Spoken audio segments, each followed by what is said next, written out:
Good morning, everyone. Welcome back to the TRRC Commission meeting. Imam, you have the floor. Can you please give us some prayers? أعوذ بالله من الشيطان الرجيم بسم الله الرحمن الرحيم الحمد لله رب العالمين الرحمن الرحيم مالك يوم الدين إياك نعبد وإياك نستعين اهدنا الصراط المستقيم صراط الذين أنعمت عليهم غير المغضوب عليهم ولا الضالين وإن تستفتحوا فقد جاءكم الفتح نصر من الله وفتح قريب وبشر المؤمنين بسم الله الرحمن الرحيم قل والله أحد الله الصمد لم يلد ولم يولد ولم يكن له كفوا أحد بسم الله الرحمن الرحيم قل أعوذ برب الفلق من شر ما خلق ومن شر غاسق إذا وقب ومن شر النفاثات في العقد ومن شر حاسد إذا حسد بسم الله الرحمن الرحيم قل أعوذ برب الناس ملك الناس إله الناس من شر وسواس الخناس الذي يوسوس في صدور الناس من الجنة والناس إن الله وملائكته يصلون على النبي يا أيها الذين آمنوا صلوا عليه وسلموا تسليما صلى الله تعالى عليه وعلى آله وصحبه وسلم تسليما سبحان ربك رب العزة عما يصفون وسلام على المرسلين والحمد لله رب العالمين. Shukran, Imam. Bishop, you have the floor, please. Thank you, Chairman. Lord God Almighty, we continue to bring this TRRC sitting before you and the whole populace of this nation, the Gambia, and those that are in the diaspora, and all who listen and follow the proceedings of this TRRC. We continue to ask that you will grant restraint, that the people will be patient in following the proceedings of the TRRC, so that the truth and the whole truth will come out. And by your grace and your mercy and your love, that you will reconcile the people of this land. You will heal those who are hurt, and there will be reparation for those who need it. We continue to ask that your peace will rest in this nation, the smiling coast of Africa. And so as we continue, Lord, we pray that all will have the desire to see to it that there is justice and it will be done in your own way and in your own time. This we ask through Christ our Lord. Amen. Amen. Thank you very much, Bishop. Council, are we ready to continue our proceedings from yesterday, I believe? Good morning, please. Mr. Chairman, commissioners, members of the audience. We are indeed ready to proceed. Could you kindly bring the witness, please?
Good morning, Mr. Saine, Professor Saine, I must say.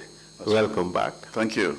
I hope you have had a good rest. Yes. And be prepared to continue to dissect and strip bare who the personality we called Jame was. You prepare to continue with? Yes.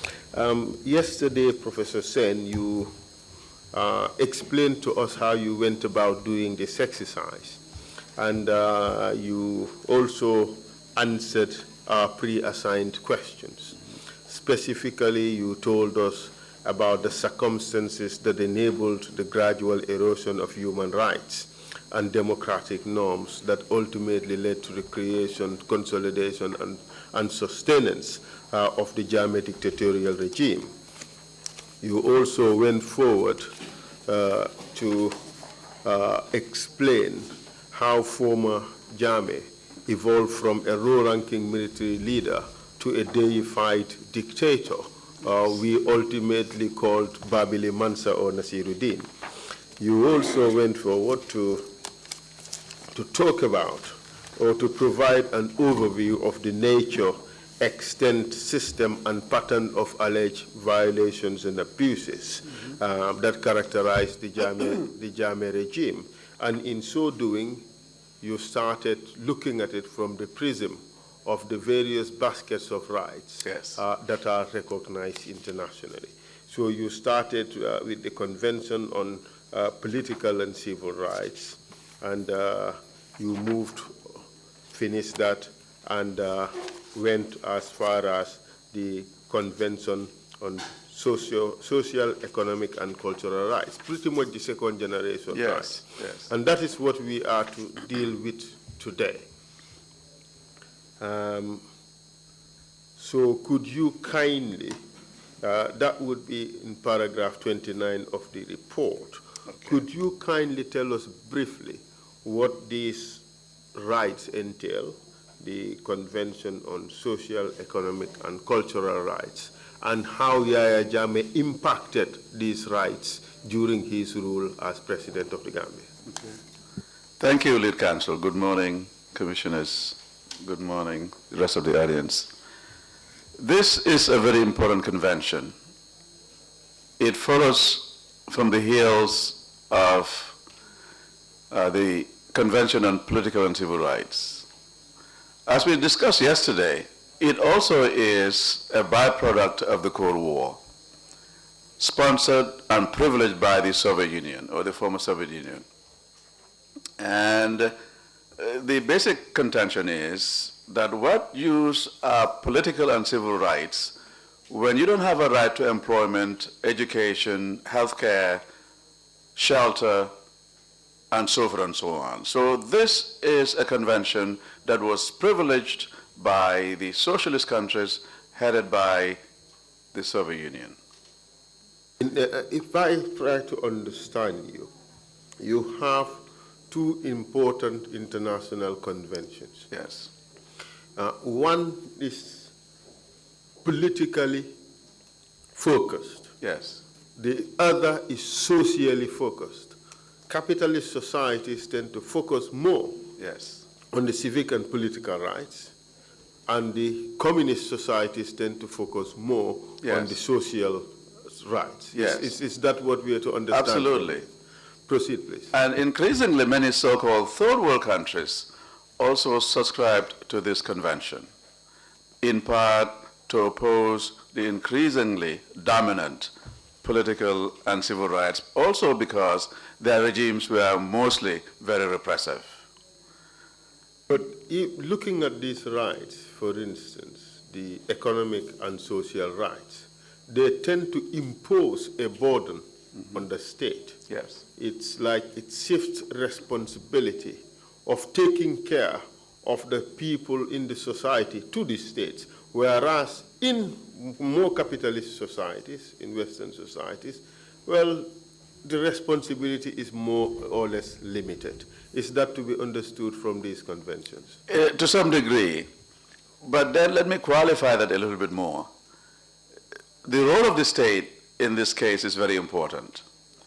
Here, in this convention, it is assumed that the state has an important part to play in the distribution of goods and services, as well as welfare in the society.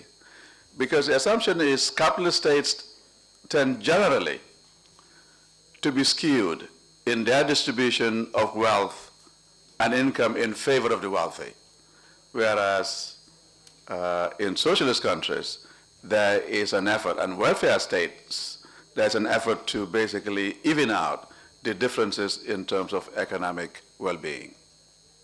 That is very well true.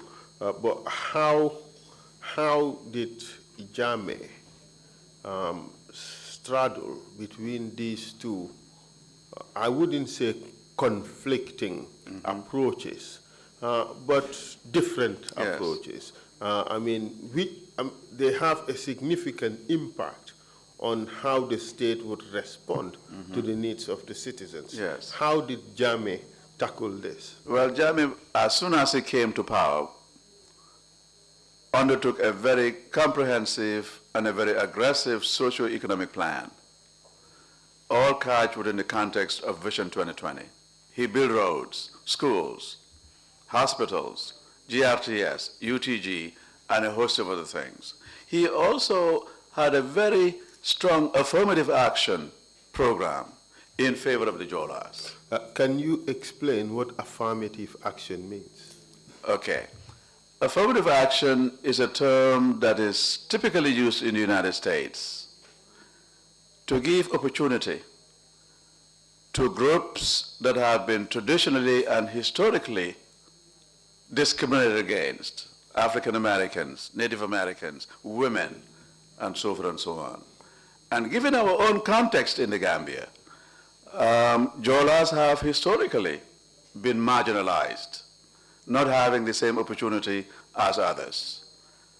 In addition to the infrastructure he did or he constructed, Jammeh also undertook a very positive policy toward the Jola, promotions. In fact, the Jolanization of the civil service. A friend of Let's just break the term Jolanization. Jolanization. Yes, of the civil service. What I mean by that is increasingly he promoted Jolas. He sent many Jolas for further studies. Today you will find a lot of Jolas in the security sector in particular, manning very high positions.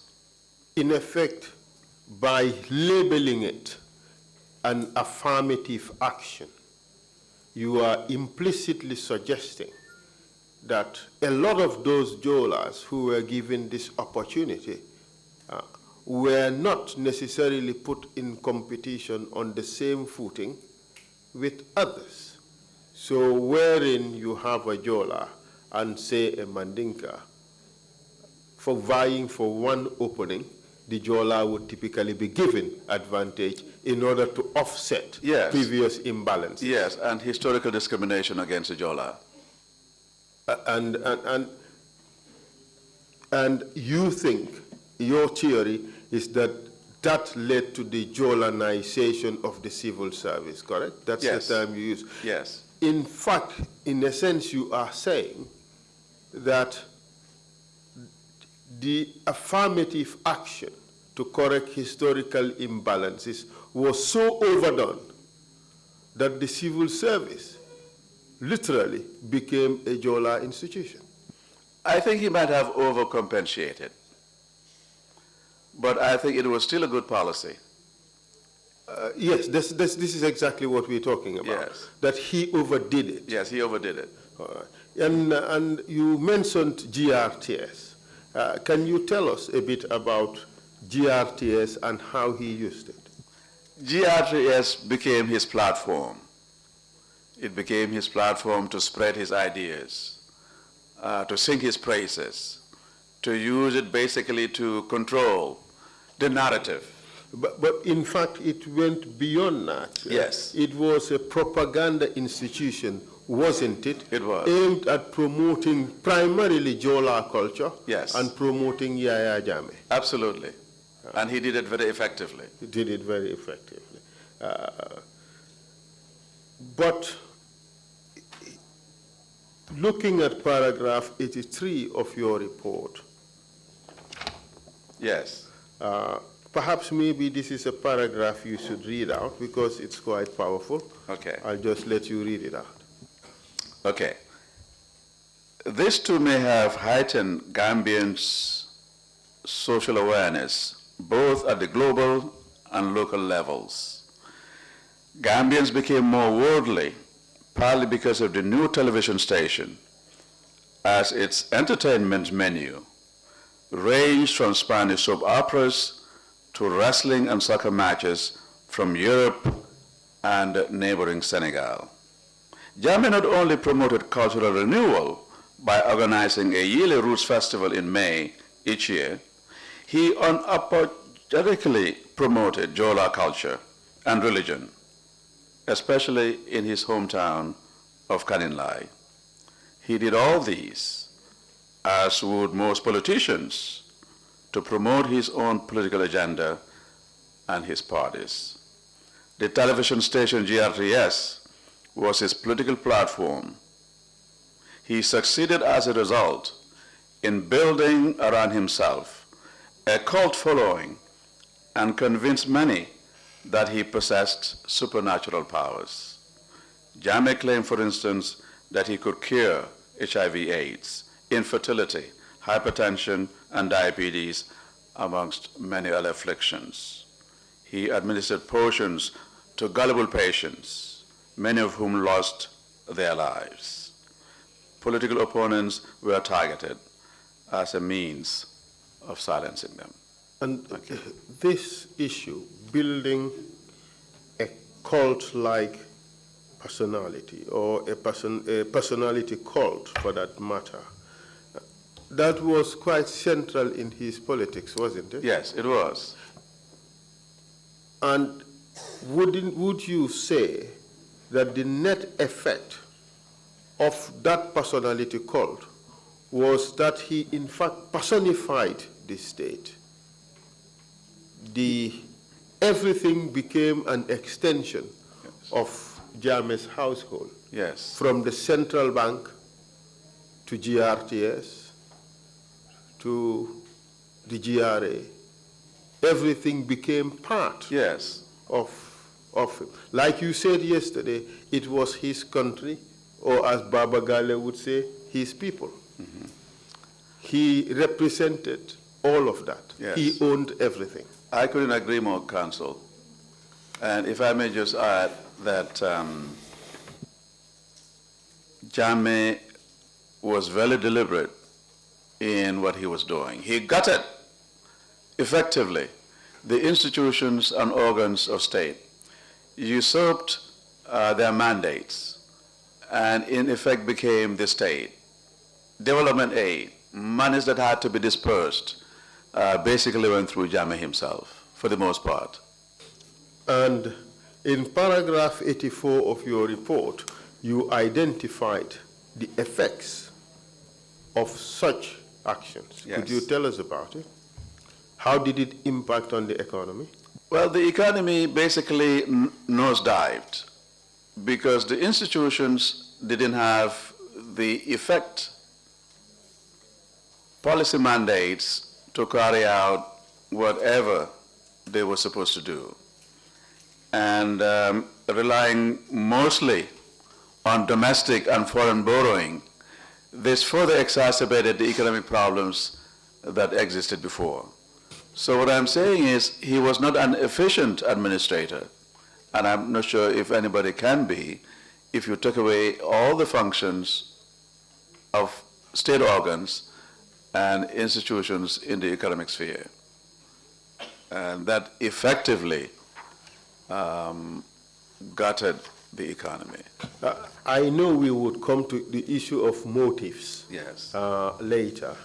But then, even at this stage, as he tried to dominate everything, it had a material and financial effect on him personally. Could you address that? Well, suddenly he became one of the richest in the country, and by all estimates, one of the wealthiest in the continent amongst heads of state. Jammeh's property in Gambia are still being counted as we speak. He is said to have been worth, at minimum, $360 million. Others estimated at least $1 billion. He has houses. Perhaps maybe you could read out paragraph 85. 85, okay. But the Jammeh Commission you meant to say in this paragraph. Oh, okay. But yes. The Jammeh Commission, thank you Yes. for the correction. In fact, the Jammeh Commission and Attorney General and Minister of Justice have since revealed that Jammeh misappropriated millions of dollars from Gambia's central bank, as well as other government-owned institutions such as the Social Security and Housing Corporation. he had, for all intents and purposes, transformed these financial institutions into his own ATM. What do you mean by transformed these financial institutions into his own ATM? Well, he could at ease withdraw money, sending his personnel from the president's office to collect money with only a note sent to the governor for these monies to be withdrawn. In fact, I suspect that some of them he didn't even send, but it was that easy for him to get money. The mere invocation of his name absolutely would make those officials comply. Proceed, please. Okay. By the end of his rule? By the end of his rule, Jammeh had literally emptied state coffers alongside a fleet of high-end car purchases, an airplane, expensive trips and investments on land, bakeries, and any venue, and a venture that could potentially grow his wealth. He was easily the wealthiest person in Gambia and ranked among the wealthiest African heads of state. According to the Attorney General and Justice Minister, Jammeh, in the span of 22 years, stole approximately $362 million. Another source put Jammeh's total wealth at close to $1 billion. When he went into exile, he left behind a highly indebted, poor country in deep economic malaise, and a poverty-stricken people whose hopes for better living conditions and improved economic well-being dashed. Money spent on luxuries and siphoned through corruption could have been otherwise utilized to improve maternal health care, nutrition programs for children, build a library for UTG, and a raft of other social needs. It is on this score that Gambians, especially the poor, women and youth, suffered the most severe violations of human rights. Corruption has a direct and immediate negative effect on social and economic well-being of citizens. Each misappropriated dalasi is a dalasi that could have been otherwise provided for the immediate needs of Gambians. This corruption constitutes structural violence, as it kills indirectly when children and adults do not have adequate access to medication for common ailments. When student learning facilities are less than adequate, students and staff by extension cannot perform optimally. As a result, it robs the nation of well-trained personnel and their potential contribution to development, empowerment of the population. This too is a human rights violation. In fact, it is a crime against humanity, in my view. Let's call it a crime against the people. Just to avoid getting into murky waters. But I can't agree more with you that the corruption was so endemic that it's a big violation of the rights of the people. Absolutely. Because of the important element of the opportunity cost. Yes. Those monies, as you said, could have been used for the advancement and development of the people instead of one personal self-aggrandizement and to cater for one's excessive luxury taste. Yes. So now let's move to the other rights that you looked into.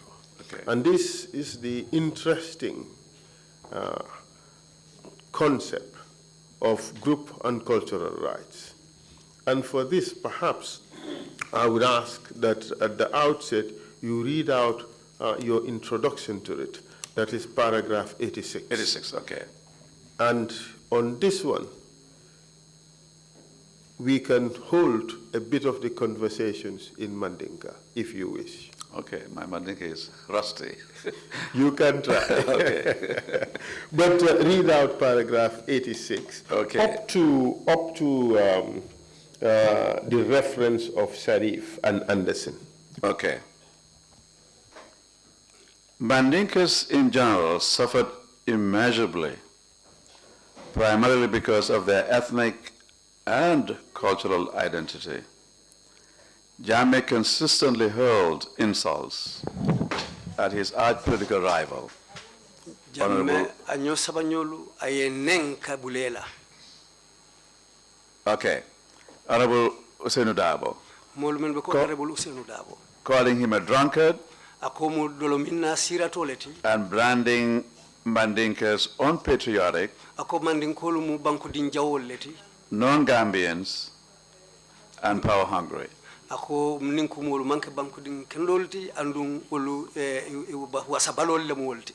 In fact, Adama Dieng, Ako Adama Dieng, the UN Secretary or Special Advisor of the UN Secretary General on Prevention of Genocide, Adama Dieng menka UN la alifa yamari puru ikana hadama dungulu fa nyama mensiki albalati. said that a political rally on June 3rd Ako politik rally o keta June karoti lisabo at Talinding, menketa talinding. Jammeh referred to the Mandinka as enemies and foreigners. Jammeh ko mandinkolu mu luntangol leti nyim bankun kan adum ulumu jawol leti nyim bankun kan. Dieng, an internationally acclaimed jurist, Jeng mu banku nim bankute ma lonna leti sartol la karola. said it was a dangerous, I quote, irresponsible for Jammeh Ako jamelo kuma sangara baleti adum kule me ya lonko ku dibiru le memambetea. Jammeh further threatened to kill Mandinkas Jammeh kontinenta kanyin silandiro foko abe mandinkolu falale one by one and place them where even a fly could not see them. akabe mandinkolu fala killing ando abekele damen hani siolu fangolu te olu furewulu jela. Thank you. Numbara. Thank you. Perhaps we can now dispense with the Mandinka interpretation because of the we need the time to be able to complete today's testimony. Thank you. But it was important to flag that out for people to understand. But not only Dieng responded to this. Yes. In fact, a lot of Gambian intellectuals Absolutely.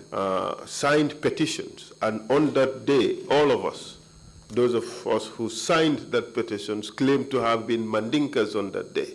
All of us were Mandinkas, and we all stood up against Jammeh's vitriolic rhetoric. Absolutely. This bordered on the call for genocide Yes. against the Mandinkas. Yes. The early beginnings. Yeah. Yes. This, to some extent, reinforces your argument that this was a leader gone mad. Perhaps only that people did not realize.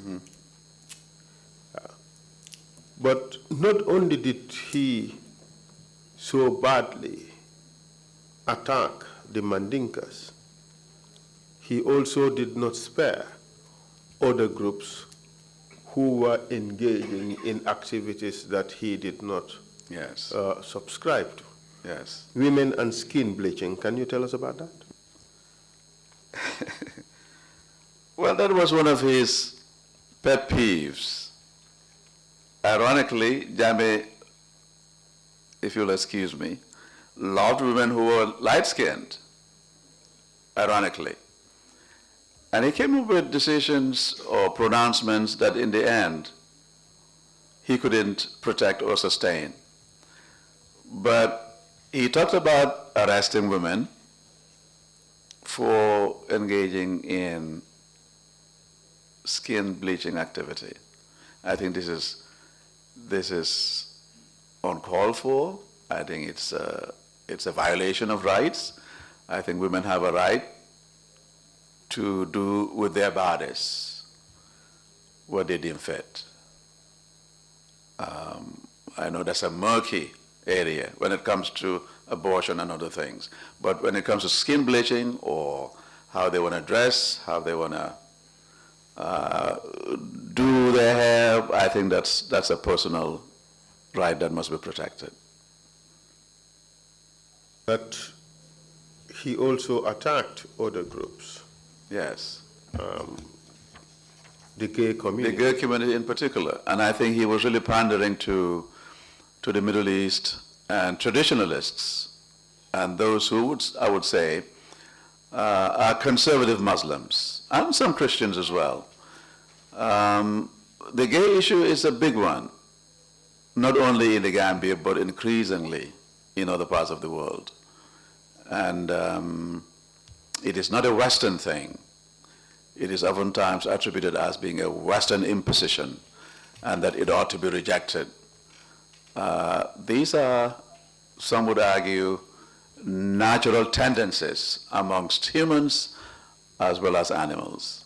And I think at some point, the Gambia will need to consider what kinds of protections gays enjoy in this country. I know it's very controversial, but I think a future constitution ought to at least propose some remedy for discrimination against gays and lesbians.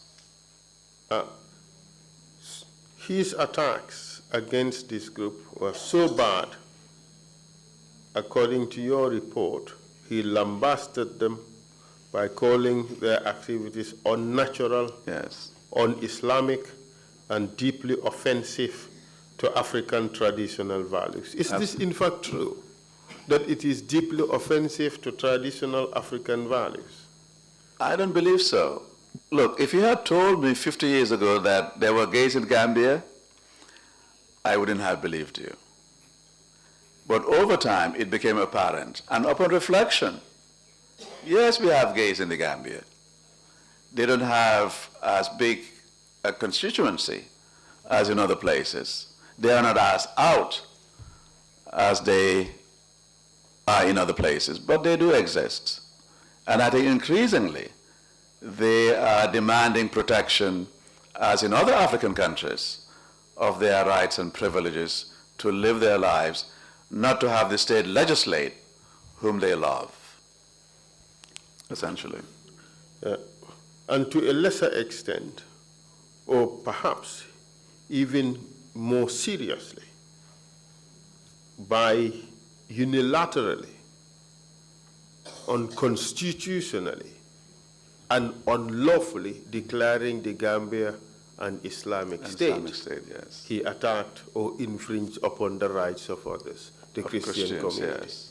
What do you say about that? I couldn't agree more. I mean, I have something along those lines, that it was a flagrant violation of group rights. Christians constituting a group, a cultural group, a religious group, and I would even say a cultural group in so many ways. And I believe that he went too far in doing just that. And would you say it was in fact also a dangerous enterprise, considering Risky, yes. that in this country, religious problems were hitherto unknown. Muslim and Christians live together, Yes. side by side, Yes. without any problems. We've never known of any religious problems. And by doing this act, in Yes. fact, he started. I think he was, question opened a Pandora's box. yes. I think he was trying to create a problem where none existed. Again, this was a convenient way of pandering again to a constituency that had domestic as well as international supporters. But that said, there are good things that he also achieved for certain groups, like women, for instance. Could you tell us about that? Yes. In the report, I basically suggest that Paragraph 89. 89, Jammeh should be credited for having promoted many women to important positions of power, including several women cabinet ministers. That was also true in the civil service. Aissatou said he served as his vice president for several decades until Jammeh's ouster in 2016. And many others, including Susan Mafo-Ogu, served in various cabinet posts among several other women. Jammeh must also be credited for having seen the Women's Amendment Act of 2010 through the National Assembly. This expansive law banned female circumcision and extended a raft of protections in favor of women and girls. Although the ban on female circumcision was itself more symbolic than substantive, it was nevertheless a significant milestone in Gambian politics and cultural history. Indeed. Some would argue that some of these appointments were basically posturing. Well, so are the appointments of many others, politicians. I think I want to see Jammeh as having at least made an effort in some regard. I don't want to see him or paint him as totally irredeemable. Oh, I'm so sorry.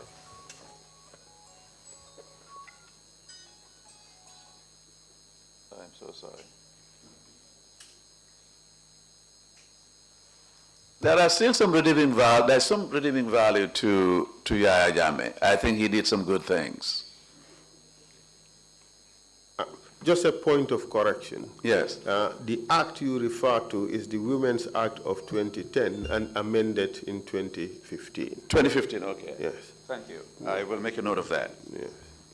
2015. Yes. The amendment came in 2015. 2015, thank you. I must thank Hadi Dande Jabi for that. Thank you. Yes. But that aside, he also did important things with regards to girls' education. Mm-hmm. Tell us about that. Well, if you look at the culture that we live in, girls, women have not really have had a fair shake. They've never received a fair shake. Be it in the household, in education, health, and other sectors of the society. I think free education for girls, to me, represents a very important achievement in his administration.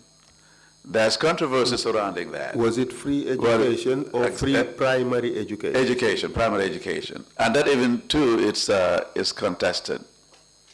But at least the mere policy pronouncement and his decision to do so, I think should be seen in a relatively more positive light compared to the other things that he did.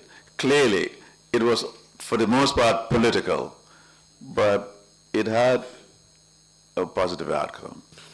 In your assessment, you would say, or would you say, that Jammeh took CEDAW seriously, that is the Convention on the Elimination of all forms of discrimination against women? I believe he did, to some degree. He may not have been aware of it or understand the niceties of it, but he really promoted a lot of relatively poor Gambians, including young men and boys, who otherwise wouldn't have a university or a high school education. I mean, he basically opened up opportunities. Yeah. Perhaps also, maybe it's a little more profound than that, because if you look at the early days of Jammeh, a lot of the important positions in government went to women. Solicitor General was woman, Accountant General was woman, Attorney General was woman, Auditor General was woman. 1995 thereabout. Yes. So it looks like he took that seriously. Yes, I think he did. At least that is one important, Yes. at least. And I think women were his constituency also. I mean, women played a very important part in his re-elections after each election. So I think he pandered to them, he taunted the men, he played a game of divide and rule, and I think at some point it worked for him and worked very effectively. Well, it worked for him, Yes. you said. That signals motives and Yes. personal. So let's move on to that. The next question. Okay. What were the underlying motives and perspectives that led to the commission of the alleged human rights violations and abuses? Specifically, I'm referring to page 33 of the report from paragraph 91 onwards. From 91 onward. Yes, please. So can you dissect this one for us? Okay. What were the underlying motives and perspectives? I believe, as we have talked about earlier, Jammeh, for the most part, was driven by a lust for power, to control and maintain power at any expense, to keep himself at the top of the game. Clearly, there have been so many undercurrents that shaped his thinking, I would say, as we talked about yesterday, Machiavelli, the Prince. I suspect he read that. I think he also read Marx, among others, Malcolm X, because he was leading more and more, it seemed to me, to the left. There is talk that as a high school boy, he gravitated towards Moja or fraternized with Doi. Yes. So would that have any impact on I believe so. his cognitive or operational code, I as you believe would so. put it, his I cognitive map? I believe so. He was at a very tender age, very formative early age of his development. Yet, oddly, he was also influenced by people like Sese Seko, Mohamed Sese Seko, Sana Abacha, Rawlings, and a host of others. And I think all this combined to shape the reasons and the motivations that he pursued in his career. In his rhetoric, he seemed to have emulated one of Africa's more notorious leaders. Could you tell us about that? Are you talking about Idi Amin? No, you are talking about it. Well, Idi Amin, yes. I think he was a miniature Idi Amin in so many respects. The gravity of his violations were not as severe as perhaps Idi Amin. Are you serious, Dr. Sen? Yes, Professor Sen? Well, I think Idi Amin might have killed a lot more people.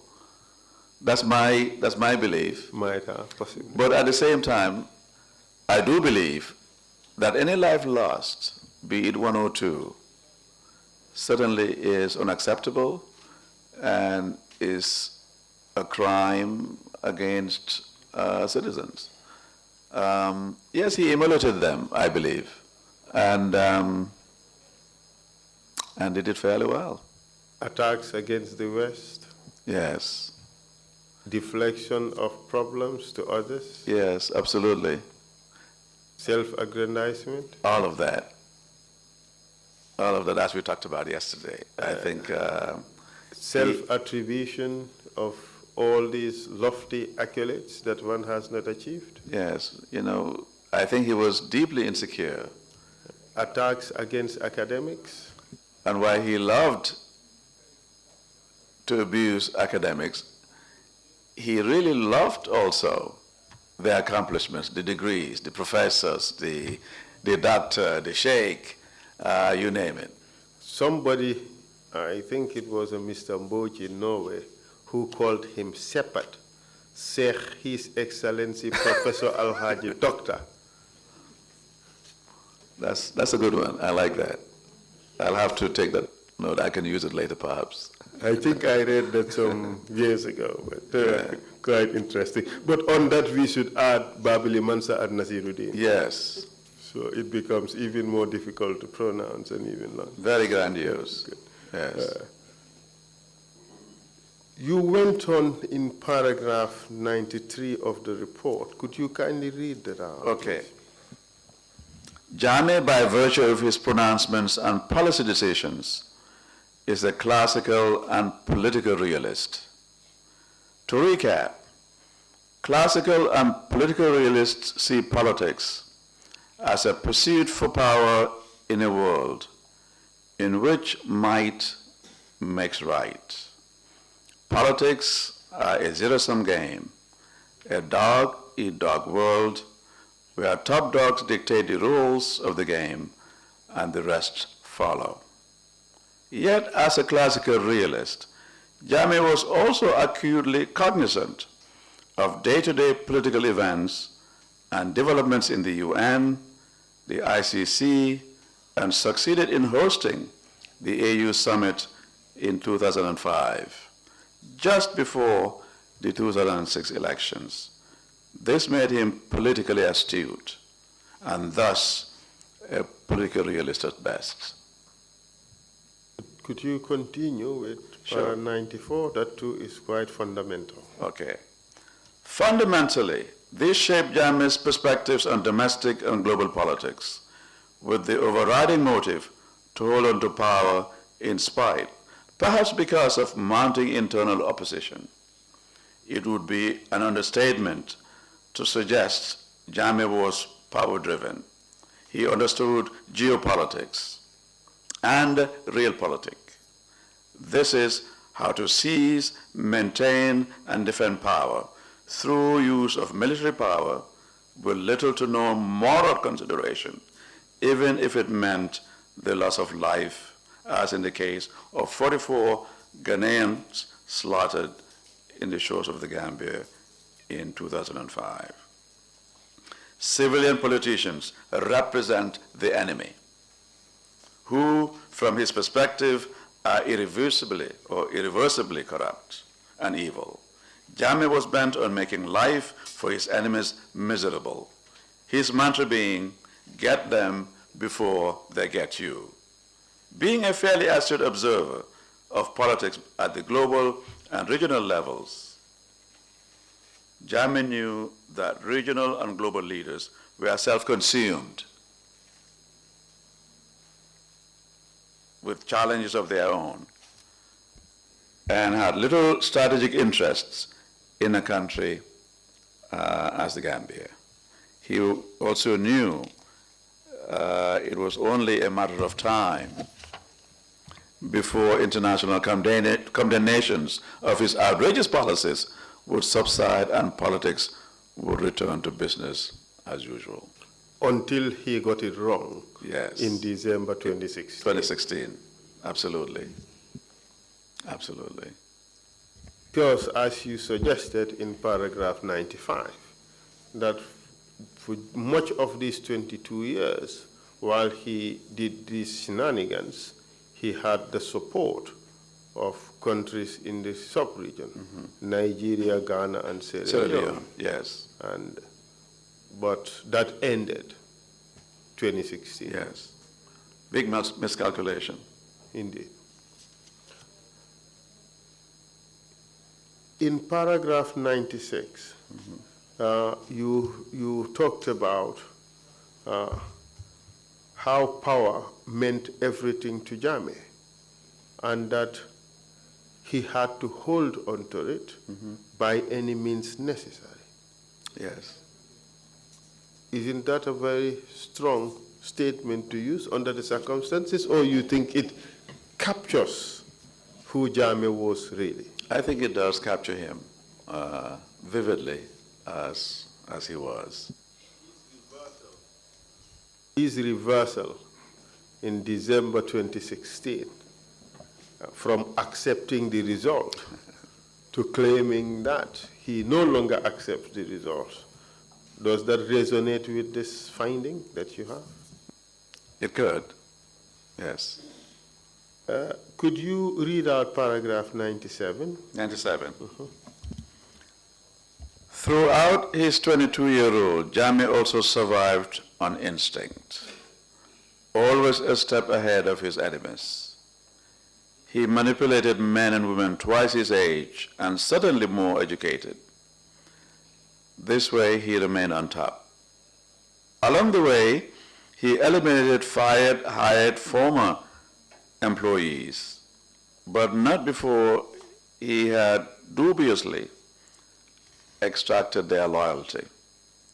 He consulted marabouts and faith healers to allegedly foretell looming disaster and challenges, and is said to have also engaged in human sacrifice rituals to appease the pantheons of Jola gods. In his mind, Allah was his ally who would keep him in place until his own plans and luck ran out. Likewise, Jammeh claimed to possess healing powers acquired from traditional healers to see things way before they happened. He kept his opponents and arch enemies always guessing and unbalanced. These activities were motivated by his maniacal impulse and motivations to stay in power, come what may. Should I? Wow. Yes. Very, very strong words. You went on to say in paragraph 98 that in order to do anything in power, to stay in power, he in fact exhibited characteristics of an African traditional chief. Yes, some African traditional chiefs, yes. But he wanted to be more than that. Yes. He wanted to be king. Yes. Didn't he? Yes. Could you read out the rest of paragraph? In fact, there was a movement to make him king, but that didn't work. Exactly. Yeah. So read out paragraph 98. 98. Jammeh exemplified characteristics of an African traditional chief, or some African traditional chiefs. He was generous with his ill-gotten wealth and quick to punish his unruly subjects with vengeance. From his perspective, journalists are vermin or cockroaches and needed to be eliminated. And lawyers, defending what in his mind are indefensible people, were also in bed with the enemy. Jammeh had a particular disdain for the educated and intellectual class. Yet, ironically, he relished the titles they earned. He bestowed or had others bestow on him most esteemed of coveted academic titles, though he only had a high school diploma. Resentment against the intellectual professional class stemmed from his lowly place in society and modest educational achievement. He would ridicule the educated because he too knew exactly what made them tick: power, money, women, and prestige, nothing different from what he intrinsically is. They were not any different from him, and he from them. They were all cut from the same cloth. But better still, he could beat them at the game and control them. He had the and means get to do that, them yes. to dance to his tune. Yes. So he had every reason to exude superiority Yes. over them. Absolutely. Absolutely. In paragraph 99, you said as follows: in sum, Jammeh was motivated by wealth and power. He manipulated the laws to stay in power by changing the age limit in the Constitution in order to be eligible to run for president as flag bearer of APRC, removing provisions for a two-term limit for the presidency in the draft Constitution just before it was passed, banning political parties / opponents that were most able to challenge him in elections, diluting the requirements to win an elections from 50% plus 1 to first past the post, as he sensed that his popularity was waning. eliminating Sana Sabali by ensuring that his power and authority could not be challenged within the AFPRC rather, and using mercenary judges to unlawfully incarcerate Usainu Dabo, thinking that he has eliminated the most viable political opponent for the 2016 presidential election. Jammeh did not have the education to rise to the top, nor did he have the family background and connection to go far in life. The army was perhaps the quickest and surest way to power, wealth, and prestige, and he would be damned to watch his power usurped by anyone. God forbid, not the intelligentsia. He was prepared to kill, cajole, and maim anyone who dared challenge him to wrest control from a job he put his life to secure. He compelled local community leaders to assign him large parcels of land, purchased land well below market prices, and used his office to appropriate land and establish businesses to build his wealth. Junta members also had similar worldviews, training and upbringing, and in varying degrees would have behaved like Jammeh, perhaps worse. Sana Sabali's actions as vice chairman were indicative of what he might have done if the alleged coup he was accused of planning had succeeded. Wow. Thank you, Counsel. Sorry about that. That is a litany of ills, which in fact helped cement Jammeh's position as a dictator. It did. But more clearly reflect his motivation, what made him take. Yes. As you said, he was to remain in power at all cost. He did. And in paragraph 100, you identified some of the means that Jammeh used. Yes. Could you tell us about that? You may even read paragraph 100. You want me to read it? Okay. Yes, and even paragraph 101. Okay. It follows, therefore, that Jammeh's human rights violations were calculated and motivated by his lust for power and wealth. He allegedly killed hundreds with reckless abandon, or had his green boys and junglers do the dirty work, and for which they were richly rewarded. Alaji Kanyi, in his testimony to the TRRC, confirmed how they were rewarded with money and alcohol following all completed missions. Another side of Jammeh that helped him deal with these atrocities was his alleged profuse use of mind-altering drugs, which he is said to have taken regularly. Stress and frequent insomnia left him erratic and seemingly schizophrenic, making him hard to follow and overly brutal at times. His release was promiscuous sex and rape of young girls and women, girls he otherwise would have never had, certainly not while as a rank and file in the army, much less a schoolboy.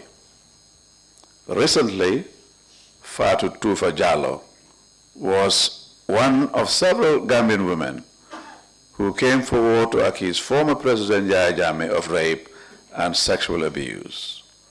Fatou told RFI she is pressing charges of rape against the former president.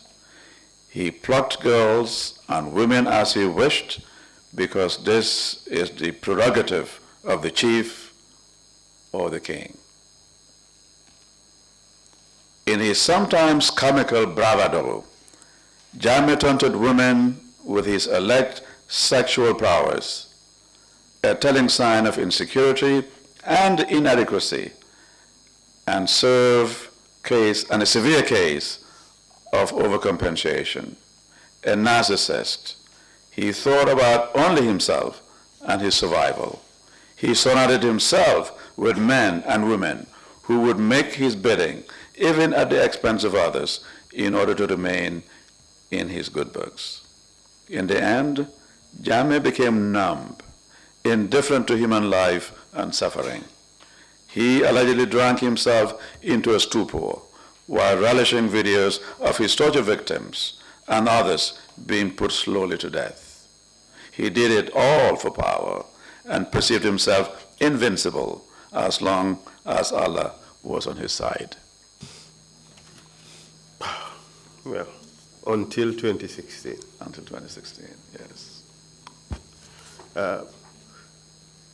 You suggested that others in the same situation could have also behaved in a very similar manner. Mm-hmm. Isn't that scary? It is. What can be done to avert such possibility? Strong institutions? Yes. Strong upbringing in the family and schools, teaching of moral values would be one thing too. Interesting. So let us now move on. Maybe also change of this culture of silence can also help. But Absolutely. Let's now move on to our sixth question. What was the role of state institutions, in particular those within the executive branch led by former President Jammeh, as well as the legislative and judicial arms of government, in eroding the democratic norms that led to the dictatorship and allegations of human rights? Page 38. Page 38, okay. That's a really important question. While I had said earlier that Jammeh had usurped many of the state functions, the NIA still remained a crucial apparatus in his maintenance of political power. The police were also an important element in this infrastructure. As a matter of fact, sometimes the roles of these two institutions were very blurred, police playing roles of the military and vice versa. And because there are no checks and balances, and almost a non-existent trade union tradition in the country, of course I'm aware that we had the Jallo Jallos and so forth and so on, but these became moribund and could not serve as a countervailing force. And this made it all the more scary because the junglers, the NIA, and the other security agents or agencies had an open field to do just as they pleased to make sure that Jammeh was happy with what was going on. In the end, what happened was a national security state, where security of the state and the ruler became paramount at the expense of the population. In fact, I call it also a vampire state, a national security vampire state. It was a vampire state because it sucked the blood out of Gambia's economy from the banks and all the institutions that were financially viable. And this was also done through the use of state repressive apparatus, so that the two combined enabled him to do exactly what he had planned out: suck the blood out of the Gambian economy, and in doing so deprive the bulk of Gambians of their daily sustenance. And this is what vampires basically do. In fact, you're saying that this was a militarized criminal gang. Yes. Which hijacked the state. Yes, Absolutely. Very strong words, aren't they? Yes. In paragraph 107, Yes. in fact, I should read paragraph 108. This is what you said.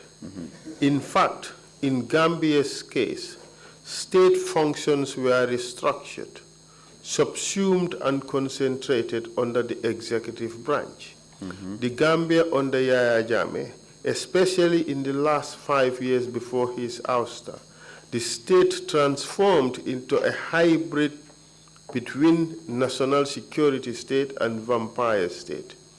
Jammeh and his cabal had literally drained the country's central bank and other government-owned institutions.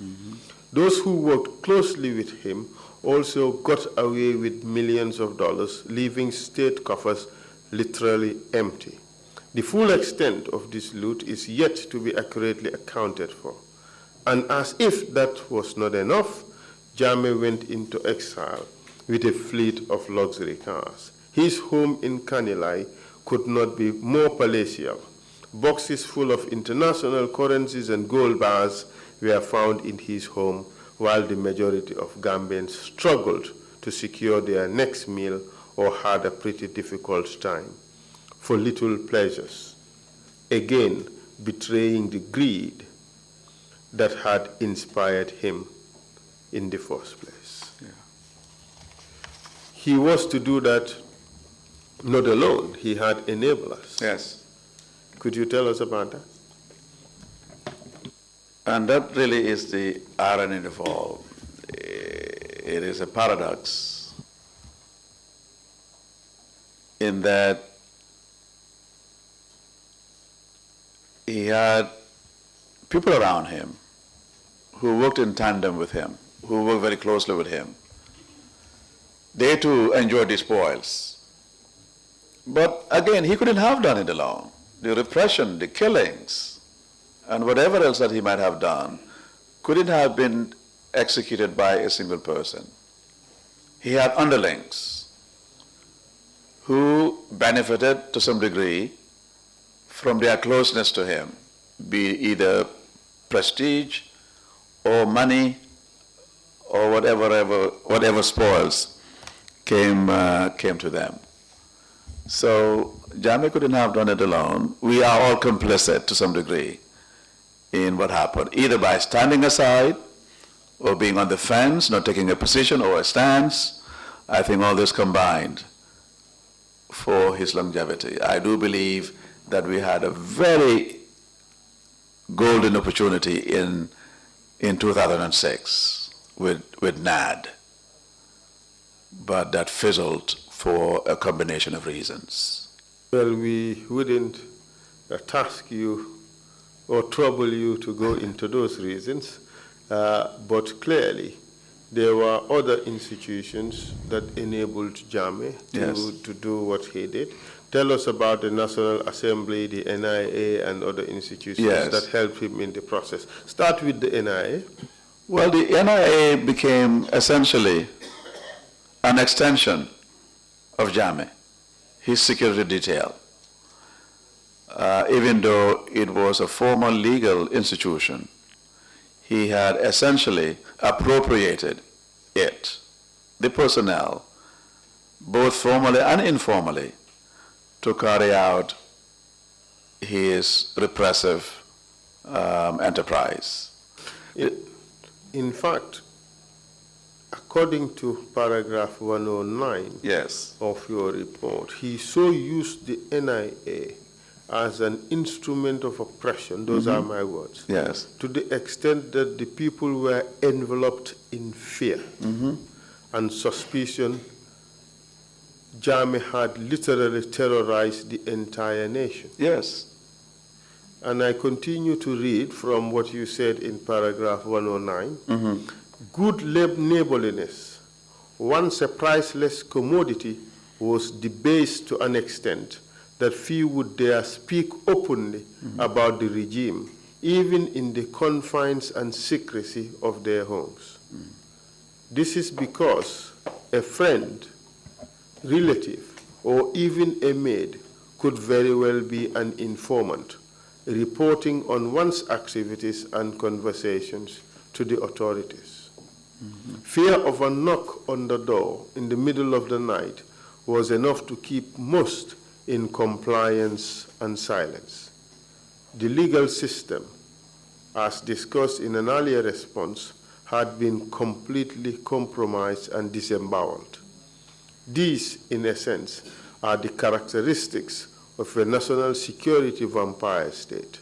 The state's primary purpose in Gambia under Jammeh was to maintain a repressive political and economic environment in putative defense of national security with the overriding objective of draining a country and its people of vital resources. That's what you said. Yes, and I stand by it. But would you also say, in addition to that, to maintain the benefactor in power? Absolutely. To maintain the patron in Yes, power? absolutely. Yeah. Absolutely. You also talked about the role of the National Assembly in this. Could you tell us about that? I'm specifically referring to paragraph 110.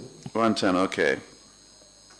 The National Assembly or legislative branch was not any more effective in carrying out its oversight functions or serve as a check to curb excessive presidential powers and safeguard the national constitution.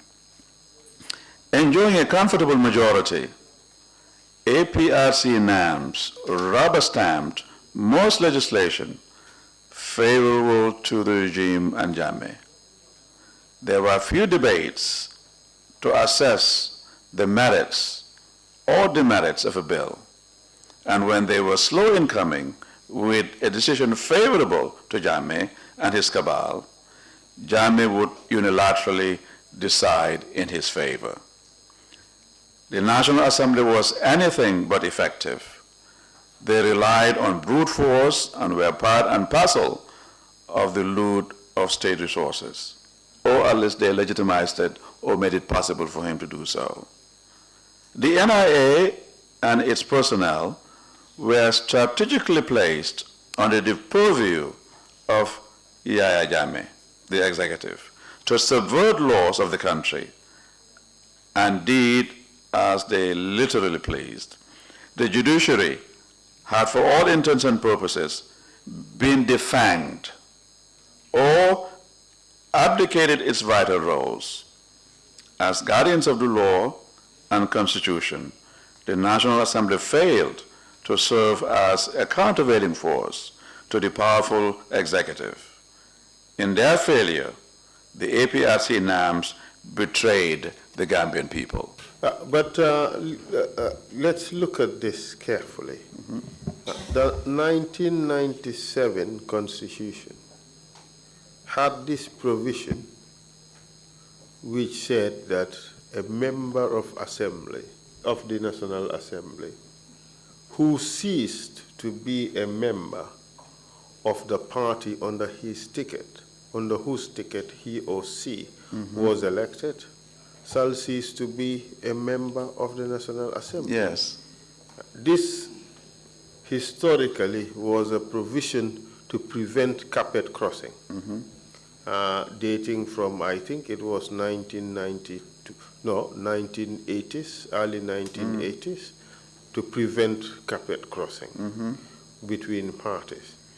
Became a very big tool or a big weapon to whip party members to toe the line. Yes. To the extent that it was basically impossible for the NAMs to do their job. They just had to comply to Yahya Jammeh's wishes or they lose their positions as National Assembly members. Could you comment on that? Well, while that may be true, I do believe that there can also be internal dissent within parties. In fact, some of the most vocal voices in some other countries would be individuals in your own party, especially if they're in Parliament or the National Assembly. I don't think that should be necessarily a barrier to trying to do one's job and representing the directives that put them there in the first place. But Jammeh had this tool. If you don't support me, I'll drive you from the party.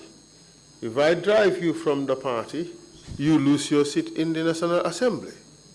So everybody became compliant. Nobody wanted to lose his seat. Another tool he used effectively, yes. Absolutely. So in fact, that is one of the inbuilt institutional arrangements which enabled a dictator to fester. He had most things covered, including the National Assembly.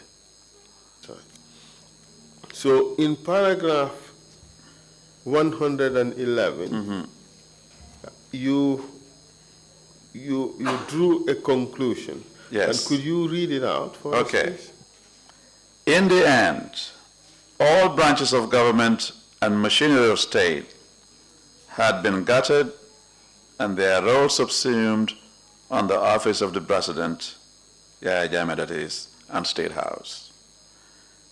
It was from this vital and strategic location that decisions were made about disbursement of financial assistance, humanitarian aid, etc. In fact, Jammeh had almost totally destroyed the state and its institutions, including the civil service, which in earnest became a shadow of his past, considering that Gambia's civil service was a source of national pride, especially after independence. Left at the helm was Jammeh and his cabal to perform state functions, or what was left of them, and few dared to speak out for fear of reprisal.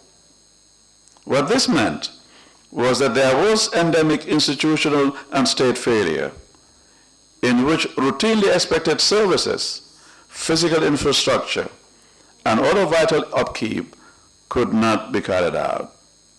Economic functions include private business, ordinarily left to market forces, were centralized out of fear of empowering individuals. Those who were spared had to join the gang or be taxed so high or handed out of the country. To some degree, most business owners played along, many becoming strange bedfellows.